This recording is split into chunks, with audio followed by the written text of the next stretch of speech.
Дорогие друзья, я приветствую вас из солнечной Испании. Благодарю всех за интерес к моему каналу. Особое спасибо за лайки и комментарии. И, конечно, отдельное спасибо моим постоянным зрителям за поддержку. Спасибо, друзья! Сегодня я подготовила для вас небольшую нарезку новостей о происходящем вокруг. Но сначала небольшое предисловие. Друзья, если кому-то кажется, что сегодня живется трудно, то давайте думать позитивно. Возможно, завтра мы будем вспоминать сегодняшнее житье как самое лучшее, самое спокойное и самое сытое. Поэтому радуемся сегодняшнему дню. А с проблемами будем разбираться по мере их поступления. Ну, а теперь, кому интересно, пожалуйста, проходите, присаживайтесь, устраивайтесь поудобней. Начнем с небольшой викторины. Угадайте, дипломатические автомобили какой страны получили наибольшее количество штрафов за нарушение правил парковки в Хельсинки в 2024 году? Вот вам три варианта.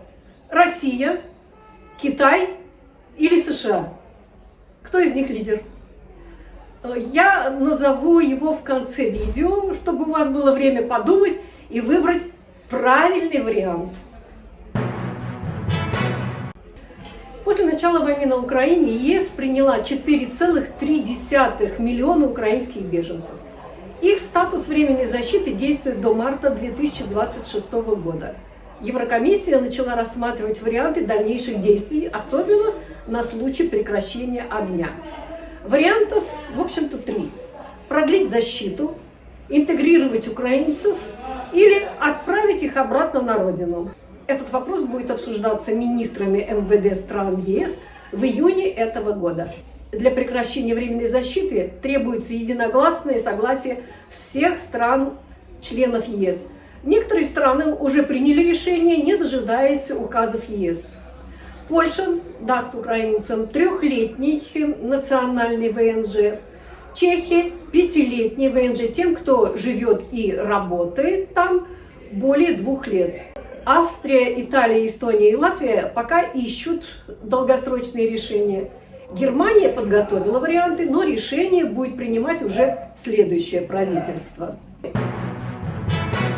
Урезание и сокращение в соцсфере не коснулись пенсий, хотя они составляют значительную часть расходов. Это неправильно, считает профессор Нику Мäättänen. Он отмечает, что пенсии начисляются даже за время учебы, а в итоге это означает, что люди с высшим образованием и, как правило, с более высокими доходами получают больше пенсионных выплат. Эти выплаты покрываются из налогов, то есть речь идет о перераспределении в пользу относительно благополучных граждан. Мäättänen назвал печальным, что рабочая группа по пенсионной реформе не смогла договориться о сокращениях. Вместо этого было решено, что пенсионные фонды будут инвестировать с большим риском, чтобы компенсировать дефицит. Профессор считает, что отказ от пенсионной реформы ослабляет устойчивость социального государства. В Финляндии провели опрос среди парламентских партий. Нужно ли освобождать малоимущих от платы за больницы и поликлиники? Почти все парламентские партии поддерживают идею. А вот истинные финны против. Они считают, что установленный потолок платежей в 762 евро в год уже достаточная поддержка. Мол, социальная помощь отдельная и платежи отдельная. Для социальной помощи есть пособие и есть перераспределение доходов. Но при этом в прошлом году более 500 000 счетов за услуги были переданы в принудительное взыскание. И большая часть из них – это фиксированные платежи за медицинские услуги.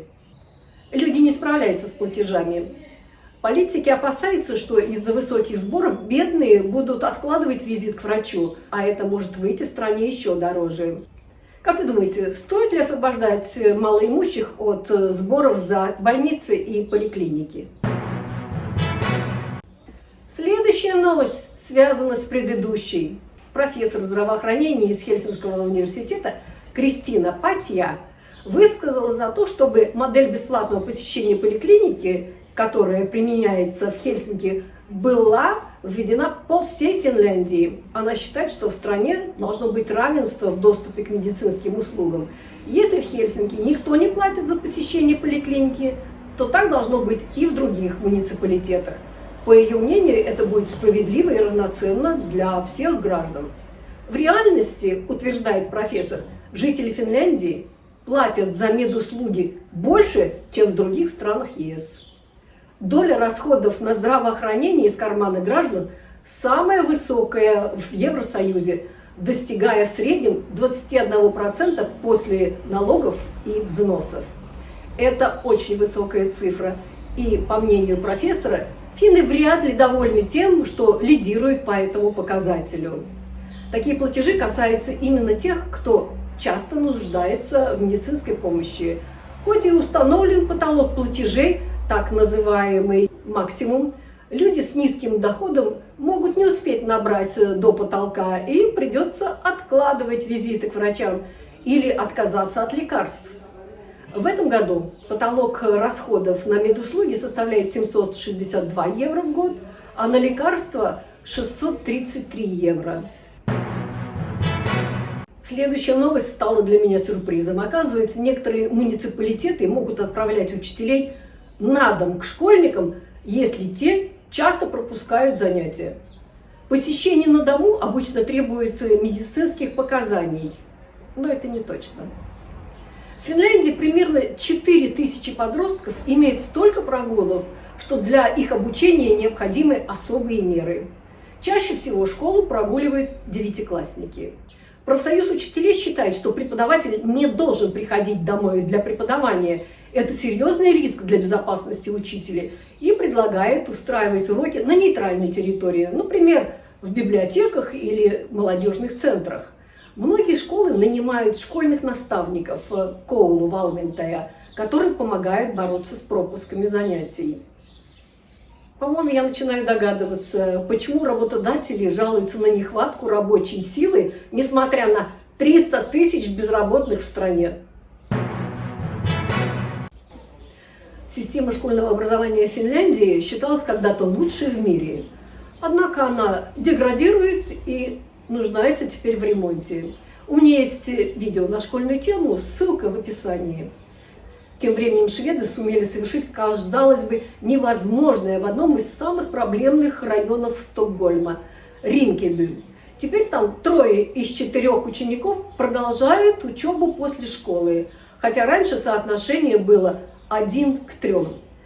Шведы полностью отказались от классического деления на классы и стали формировать маленькие группы по 10-15 учеников в зависимости от потребностей учеников и уровня знаний, а не по возрасту. И хотя Рикенбю раньше был известен скорее гангстерскими разборками, теперь школа там стала образцом для подражания. Главное, подчеркивает директор школы в Рикенбю, честно признать, откуда дети, какие у них проблемы, и дать школе дополнительные ресурсы. Финны обсуждают, можно ли применить опыт Рикенбю в Финляндии. Во-первых, считают финны, ученики должны легко переходить из одной группы в другую, когда их уровень знаний меняется, и не застревать навечно на слабом уровне. Во-вторых, нужны деньги, и не символические. Отстающие ученики должны получать больше поддержки. Сейчас в Финляндии школы с трудными учениками, они обычно расположены в не самых социоблагополучных районах, получают лишь около 1% дополнительных средств от общего бюджета. Это очень мало. И никто толком не знает, на что реально тратятся эти средства.